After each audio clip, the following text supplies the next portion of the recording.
wife's proposal for an open marriage after infidelity leads to fatal consequences. Before we continue with the story, please take a moment to like the video and subscribe to the channel. Your support truly makes a difference and helps us grow. Now let's get back to the story. Ryan, I'm unhappy. I want a divorce. While Ryan was surprised, he wasn't completely unprepared. They had been married for almost 2 decades, and recently, Nicole had been opening up to her friend Patricia, a self-proclaimed expert on relationships. Patricia's qualifications came from her 3 divorces. Ryan, are you even listening? I want a divorce. I heard you, Nicole, but this is a serious issue and I don't want to make a rushed decision. I've always tried to be a loving husband and a good father. You haven't mentioned any problems in our intimate life, so I'm left wondering where things went wrong. Still, hearing your words, I can't stand the thought of you staying unhappy in this marriage. As painful as it is, I'll support your choice for a divorce. But I need to know, has this been something building up for a while, or is it a more recent development? Nicole replied, It's been a gradual thing. I need some space to figure things out, meet new people. I believe the law requires us to be separated for 90 days once we file. Maybe after that, I'll change my mind about the divorce. We might not even need to go through with it. Ryan thought for a moment. That's what I've heard too. The 90-day separation gives us both the freedom to date others without it being called cheating. But if we both agree, we can stop the divorce. But if not, either one of us can move forward with it. That's when Ryan realized Nicole hadn't fully grasped that he had the same freedom she did. I thought if I filed first, it would be my decision whether to end the marriage or not, Ryan said. Nicole paused for a moment, clearly unsure. Ryan didn't agree with her approach. I don't think that's really fair, but just to make sure we're on the same page, I'll file as well, so we're both in the same position. Does that seem fair to you? Nicole faltered. I guess, are you saying you actually want a divorce? It seems I've been under the impression that I was a good husband, father, and partner. No, I'm not the one pushing for a divorce, but I won't stand in the way of your future. You've never been lacking in anything. You've been a great partner, father, and spouse.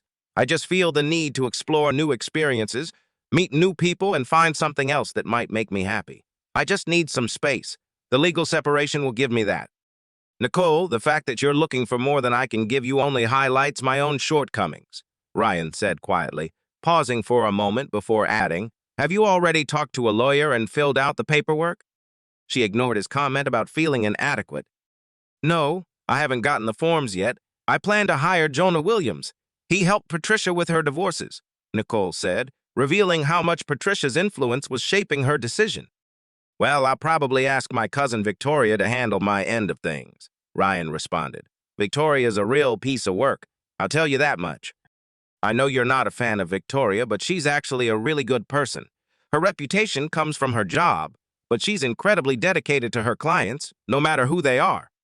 In fact, Ryan continued after our last family gathering, maybe it was a little too much to drink. Victoria actually offered to represent me for free if I ever needed a divorce lawyer. Wow, Nicole said. Well, I suppose we'll get started. What do you think we should do in the meantime? I think we should use the next couple of weeks to really prepare for what's coming, Ryan suggested. We should aim to start the separation on the 1st of the month. Okay, I can do that, but I don't understand why we need to do anything before the separation period is over, Nicole replied. Ryan explained, I see the purpose of the separation as a chance to experience what life might be like after the divorce, so we can truly decide if that's what we want. It'll give us a trial run of post-divorce life. Otherwise, we might not really know what we're getting into until it's too late. Does that make sense to you? Maybe. I hadn't really thought about it, Nicole admitted, her certainty beginning to fade. How about this? Let's go to the kitchen, grab a notepad, and start planning everything. I'll make some coffee. With that, Ryan got out of bed and walked toward the kitchen, leaving Nicole to reflect. When she arrived, Ryan was already scribbling on a notepad, and the coffee was starting to brew. Okay, Ryan started. There's a lot to work through, and it's tough to know where to begin. Let's start by talking about the kids. What do you mean? Nicole asked, clearly unsure. We have to figure out how to explain things to them. We both need to be on the same page and reassure them that the divorce isn't their fault, Ryan explained. Nicole expressed her worry about telling their daughters, concerned that they might not take the news well. She suggested they wait until after the 90-day separation period and possibly avoid telling them altogether. Ryan disagreed, saying they needed to prepare for their daughter's questions, which were bound to come up. He proposed that Nicole stay in the house during the separation so the kids could still see them together and have some sense of stability. Nicole wasn't convinced, pointing out that this arrangement could lead to complications. She noted the difficulty in coordinating their social lives and the risk of resentment if one of them wasn't comfortable going out. She also stressed the importance of experiencing life after the divorce in a real way, without pretending things were normal. Furthermore, she worried about how their children would react if they saw either of them socializing with other people. They also talked about the necessity of telling extended family and friends so there would be no suspicion of infidelity. They both acknowledged the possibility that their children might blame themselves, despite their reassurances, and emphasized the need for consistent messages of love and support. They agreed that professional counseling might be necessary down the line, though they were hopeful their children would adapt to the changes. Ryan lightened the mood by suggesting that their children might gain more grandparents through new relationships, which could mean extra gifts during holidays. However, they both recognized the importance of carefully coordinating major events like birthdays and family gatherings. Ryan also stressed the need for discretion in their dating lives, proposing that they meet new partners outside the home instead of introducing them in front of the children or while the other parent was present. The couple then shifted their focus to the financial impact of maintaining separate households, which they knew would increase their expenses. Ryan explained that each of them would need to learn to cover their own bills and manage finances independently. He mentioned the typical practice of dividing assets evenly during a divorce, which would involve closing joint accounts and establishing child support arrangements. "There's so much to consider before the separation begins," Nicole said, still in shock and unsure of how to respond. Ryan continued, "I'll look into renting a place closer to my job, so the girls will have a bed when they visit.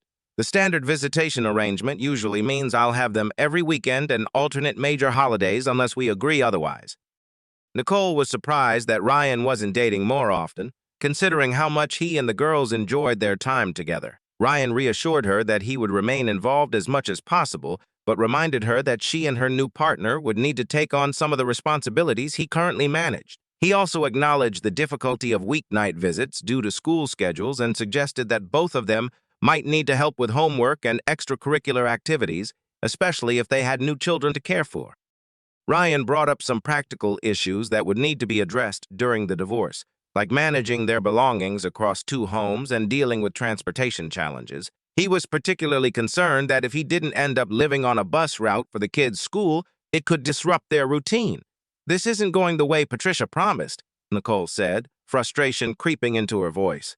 "She told me that you'd back down when divorce came up, agreeing to keep everything as it was, including allowing me to date others. Now I'm losing control. I'm shocked, Ryan. I need to rest. Let's talk tomorrow. I'm going back to bed. You continue with your plans." Ryan looked up from his papers and said, "Sorry, honey, but I've got to finish this before I head to bed. You know how my mind works? Getting everything in order now will make things easier later. Good night."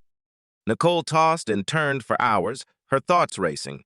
She had to talk to Patricia and update her on Ryan's surprising reaction. Patricia would have the answers she needed. That thought eventually helped her fall asleep. When she woke up the next morning, Ryan was missing from the bed.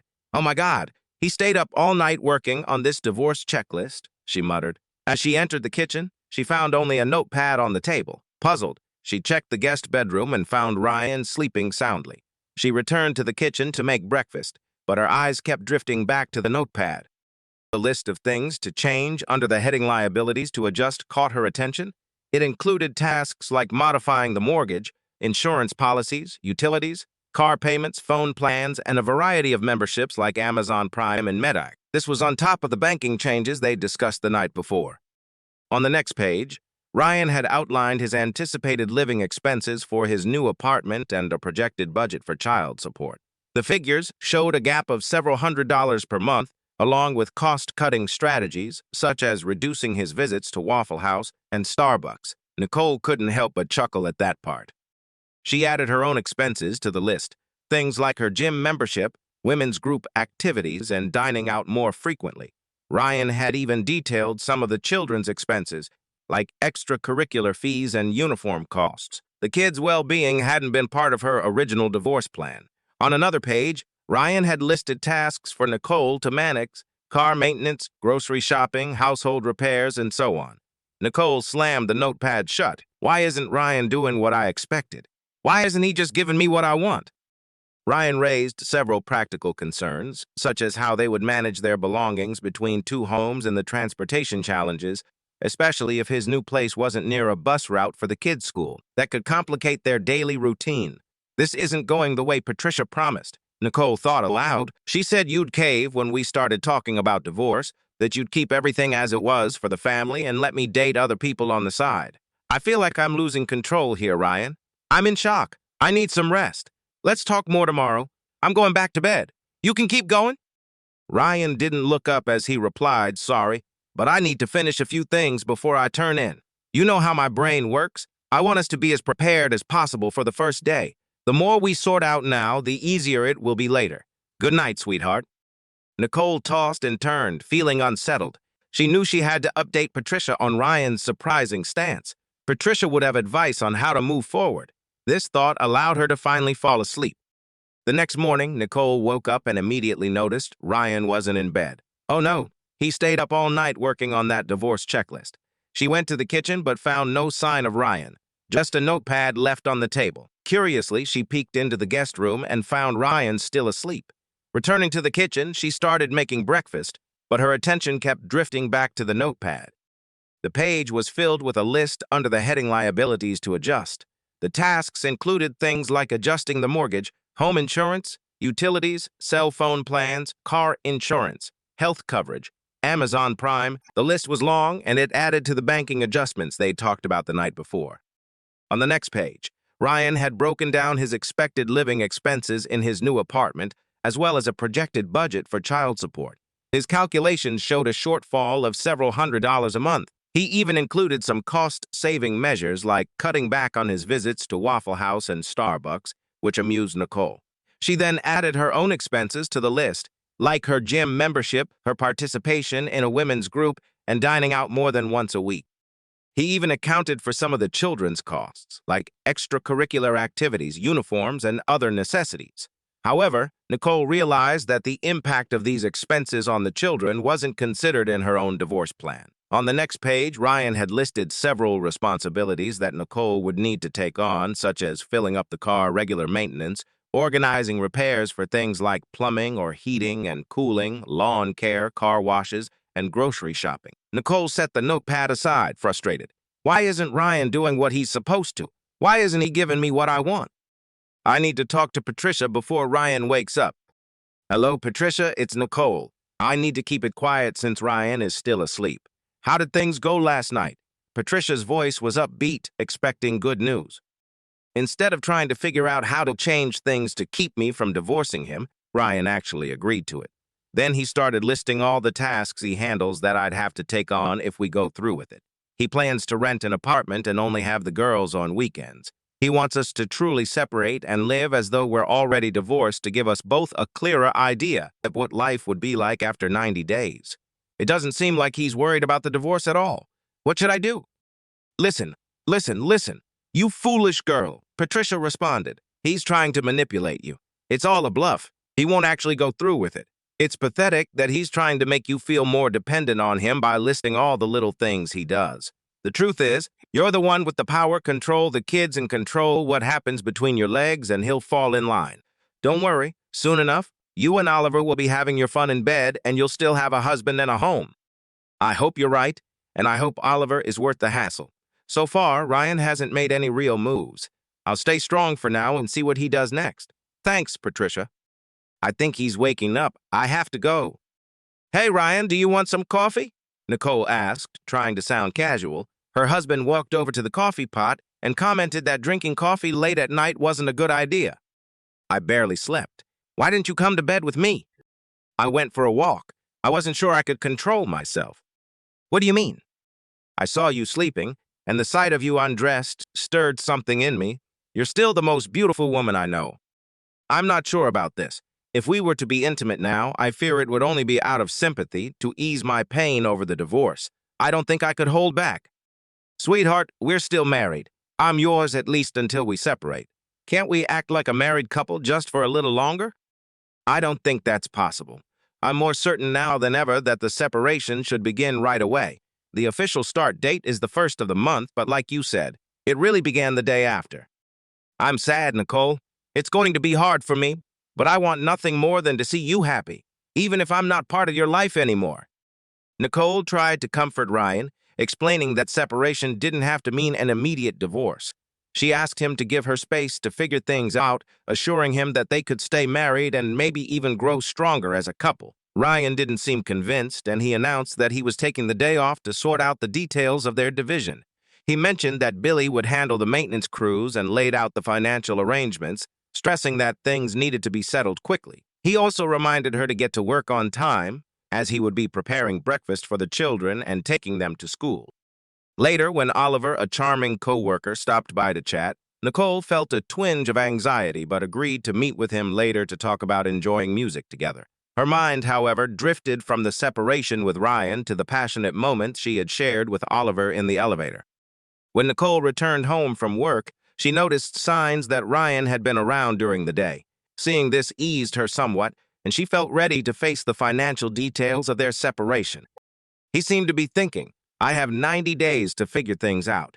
We'll stay married, and then I'll work on having a relationship with Oliver without being caught. Nicole sat down at the kitchen table, flipping through her notebook again. Ryan had added a few more things to the list, but what caught her attention was a new section titled Potential Women for Today. It had 2 columns, one for women who had shown interest and another for those he might want to test the waters with. While the list wasn't long, seeing some of the names in the first column shocked her. One of them was her own sister, Samantha. Nicole immediately picked up her phone and called Samantha. "Hello, sis," Samantha answered cheerfully. "How's it going?" "How could you try to steal my husband?" Nicole demanded, her voice filled with fury. "Whoa, slow down! What are you talking about?" Samantha replied, confused. "Ryan made a list of women who are interested in dating him, and your name is on it." Nicole's anger was barely contained. "I don't know what's going on with this list, but I remember telling him once, after having a little too much to drink, that if he ever left you, I'd be willing to step in." "Hold on a second," Samantha responded, now clearly shocked. "He's showing you a list of women who want him. Is there trouble between you two? Did you get caught or did he catch you with someone else?" "That's not the point," Nicole snapped. "I just told him I needed some time to myself, some space to figure things out." Samantha interrupted, "So you're looking for someone on the side. Who is it? Or are you seeing more than one person?" "No, I haven't been with anyone," Nicole clarified. "Ryan and I are in a 90-day separation.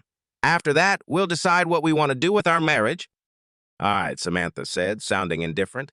"But if Ryan wants someone, there's nothing you can do about it.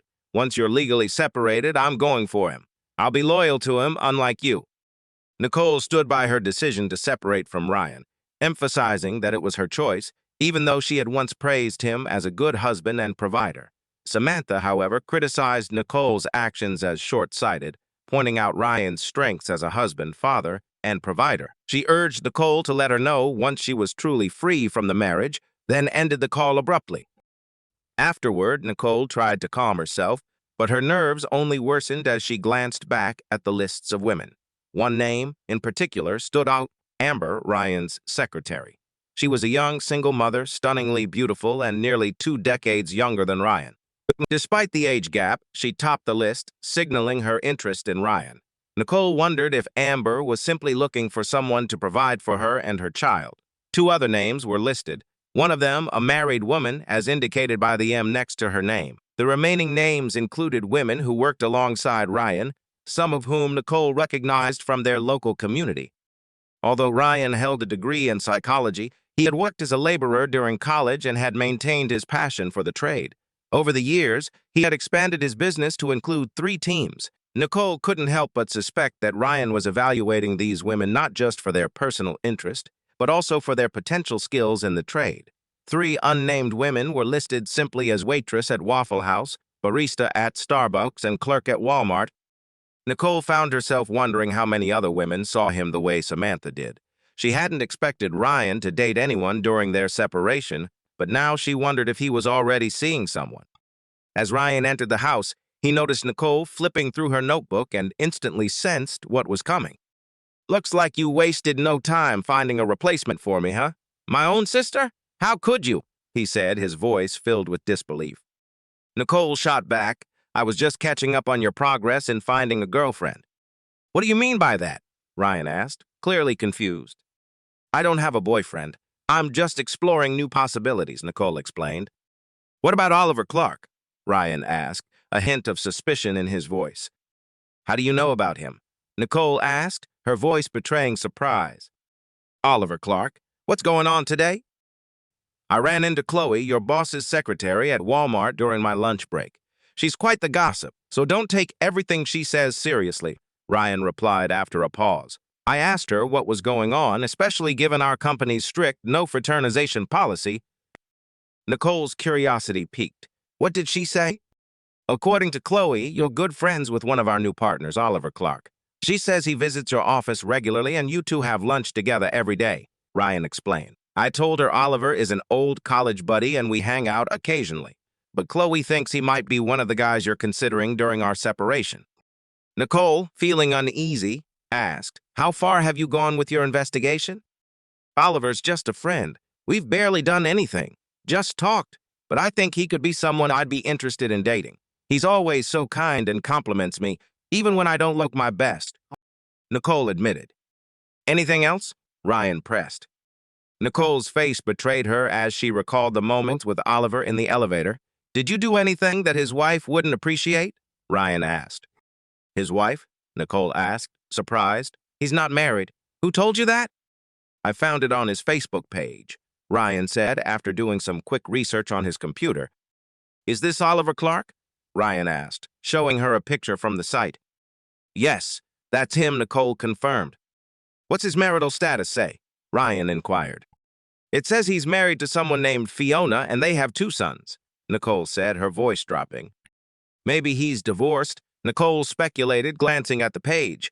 It was updated just 3 days ago, and it looks like they're still together. Just Ryan, she added, looking guilty.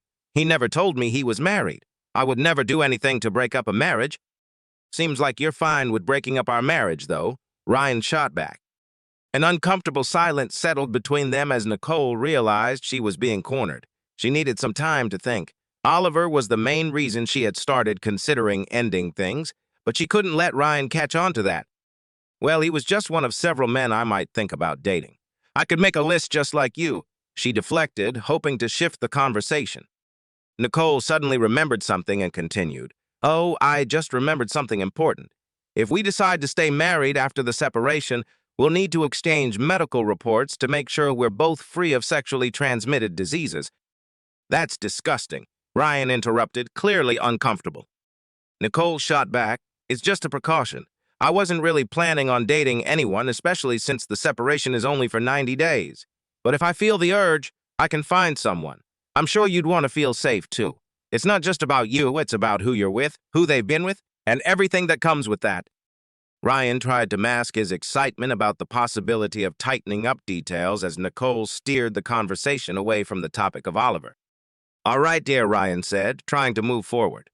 I'll make sure to update you on the progress of the separation today. There's a lot to do, and most of it starts on the 1st. I'll prioritize things like handling the bank and credit card accounts so you'll have easy access to your money. Sorting out the mortgage and utilities should be taken care of within the next week. Oh, and I have some good news about finances, Ryan added. Did I tell you that my secretary, Amber, also works as a night manager at the Royal Arms? It's a convenient location, and I checked to see if they had any vacancy. They have a 2-bedroom unit available, but we'll need to act fast.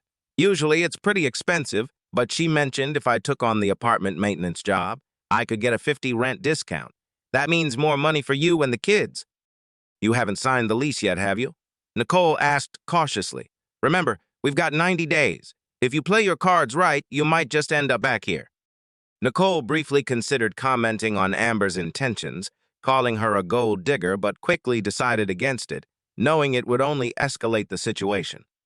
No, I haven't signed the lease yet, Nicole replied, but I had to explain why I was looking for a place. Amber mentioned they don't typically offer month-to-month rentals, but for 90 days, she could probably make an exception. When she found out about the divorce, she actually showed some interest in me. Honestly, I was surprised by the age difference and all that.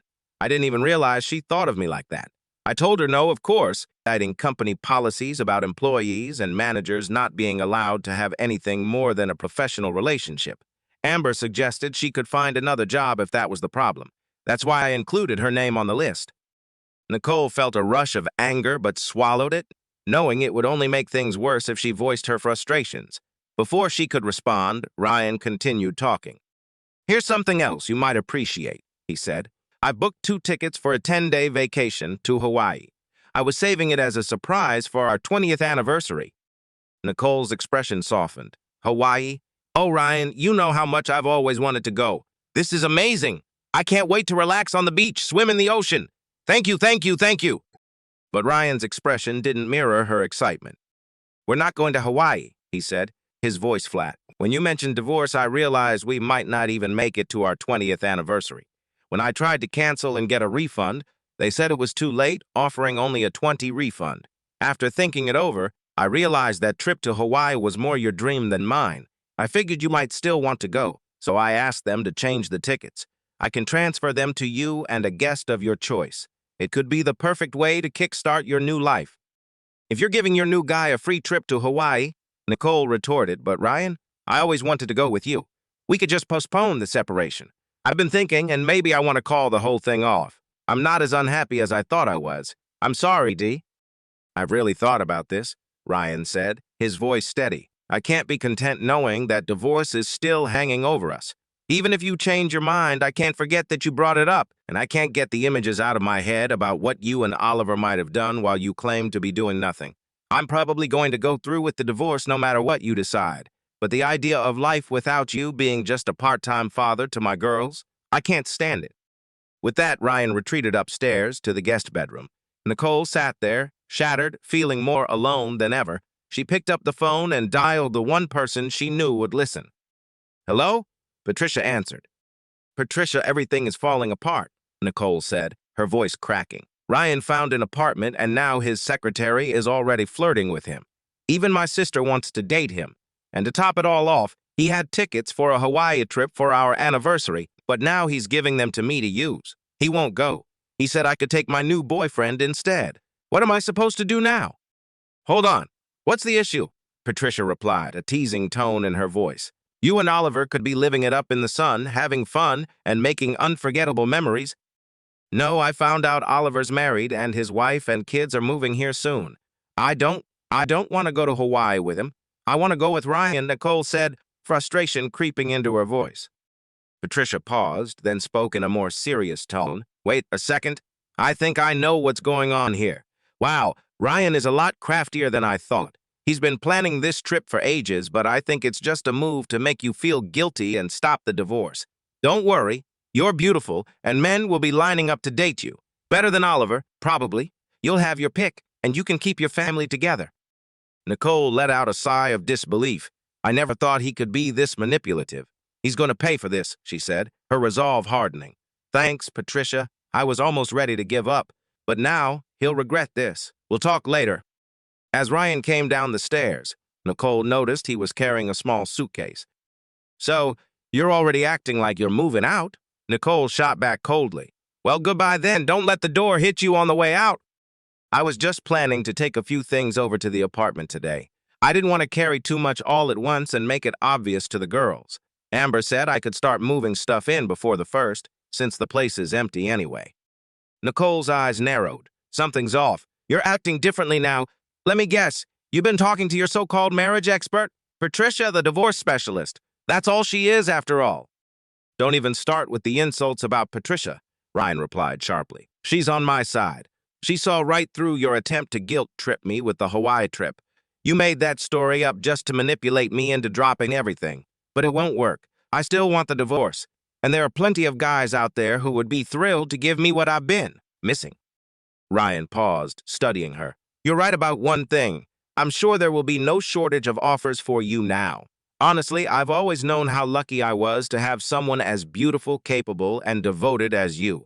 A wonderful mother to our kids, a loyal wife, well, at least until recently. Nicole shot him a cold look. You're wrong about the Hawaii trip, and I can prove it. I'll call Karen Becker at Flight Right Travel Agency right now. Ryan pulled out his phone and dialed. Hi, Karen, it's Ryan Jackson. My wife's here on speakerphone. She's got a few questions about the trip. Nicole nodded, prepared to set the record straight. I'm sorry you won't get to go after all. It seems like you really wanted to surprise me with this vacation, but it's not going to work out after all. What can I help with, Mrs. Jackson? The agent answered. Nicole was direct. Can you explain exactly what's included in this trip? Of course, Karen responded. It's a 10-day trip across 2 islands, with accommodations at our premium hotels, all meals included, transportation, hula lessons, luau dinners, traditional Tai-Chi performances, and plenty of activities like surfing, swimming, and dancing. It's set in a romantic atmosphere that many couples have found to be life-changing for their relationship. When did Ryan first arrange this trip? Nicole asked, determined to uncover the truth. The agent responded promptly, Let me check. It appears he made the initial inquiry about 3 months ago, finalized the trip 2 months ago, and then completed the payment 2 weeks later. Yesterday, he contacted us to cancel the reservation, but we could only offer a $20 refund. I was surprised when he suggested that you could still go and bring someone else along. That says a lot about him, doesn't it? You're lucky he's even offering. Any other questions? The agent asked. No, I think I have everything I need. I'll get back to you with the name for the new booking soon, Nicole replied, her mind racing. As she processed the information, something clicked. You think you've outsmarted me again, don't you? She muttered under her breath. You and Karen worked together to make up this whole Hawaii trip idea, even before I mentioned divorce. Well, I see through it now. She felt a surge of satisfaction, figuring it all out on her own without needing Patricia's help. Ryan sighed deeply, clearly frustrated. Maybe you should talk to your parents about all of this. What do my parents have to do with this? Nicole asked, confused. And who do you think will watch the girls while we're sorting this out? Let's just call them, Ryan insisted, already picking up his phone. Nicole was caught off guard. We don't need to involve them right now, Ryan. But before she could say more, Ryan's mother answered. Nicole, how are the girls? I'm glad you called. Hi, Mom, Nicole greeted nervously. Mom, Ryan's here too. We're on speakerphone. I'll get Dad, Ryan's mother replied, setting the phone down briefly. Maxwell, it's Ryan and Nicole. What's going on? Ryan's father's voice could be heard in the background. Nicole fell silent and Ryan spoke up. Nicole knows everything now, so no point in keeping it a secret. Son, we're sorry you won't be able to go. You didn't explain why earlier when you called. I hope everything's okay with your health, Maxwell said, his tone concerned. When you called this morning and said we couldn't look after the girls while you were in Hawaii, we were disappointed. We were looking forward to having them for 10 days. We felt bad for Nicole since we know how much she wanted to go, but she'd prefer to go with you over anyone else. Have you decided who you're taking instead? It'll be tough on whoever stays behind, Maxwell added. No, Mom, I haven't decided yet, Ryan responded. Maxwell then turned to Nicole. How long ago did Ryan mention the Hawaii trip to you? I'm not sure, Maxwell. Do you remember? Nicole replied, trying to recall the timing. It must have been around New Year's, right? I'm almost sure. He brought it up a couple of months ago, and we started stocking up on snacks after that, Nicole's mother said, chuckling. These two could eat non-stop and never put on weight. Ryan, Nicole's mother, cut in. Now concerned, is everything all right with Nicole? Why are you asking when Ryan talked to us? Has something happened between you two? Oh, God, did you two break up? Nicole's mother asked in a panic. No, Mom, not exactly, Nicole clarified, trying to calm her down. We just thought we needed some time apart to focus on ourselves and recharge. It's about taking space to hopefully reconnect later. Nicole, I'm not going to lie to your parents. They've always been upfront with me, Ryan added, his voice. Mom, Nicole began, trying to explain. I didn't mean to cause any alarm. What I meant was the first step in the divorce process is a 90-day separation. I hope this time will help me grow, find new opportunities, and ultimately become a better wife and mother. Mom, Maxwell interrupted. I know a lie when I hear one. Nicole, do you have a boyfriend already? Maxwell asked bluntly. No, Dad, absolutely not, Nicole quickly denied. Ryan thought about saying something but decided against it. Maxwell's voice trembled as he continued, his wife's sobs growing louder in the background. I can't believe you could do this, Nicole. We raised you better than this. I'm so ashamed of you. Don't expect us to be kind to whoever this new man is, he said, his tone full of disappointment. Her mother's voice followed, choked with tears. We're so sorry, Ryan. Please just promise us you'll let us see our grandchildren after the divorce. Nicole, feeling overwhelmed by the situation, quickly interjected before Ryan could respond. Ryan is making this whole situation worse. I take back everything I said. There won't be a divorce, no separation. Ryan stood motionless, trying to process her words, seeing Nicole's tear-streaked face. He exhaled heavily. You need to get a grip on yourself, Nicole. The girls will be home soon, he said, grabbing his suitcase and heading toward the door. Where are you going? Nicole asked, panic rising in her voice. Didn't you hear me? I don't want a divorce anymore. You don't have to leave. Just a few days ago, you were the one who insisted on divorce without even consulting me. Now you think you can just decide we won't go through with it because you don't like how things are turning out. You're forgetting that I have a voice in this too, Ryan replied, his words biting. After everything I've discovered about you this week, I'm not sure backing out of the divorce is the best idea. I'm going to grab a sleeping bag from the garage and stay in the apartment tonight.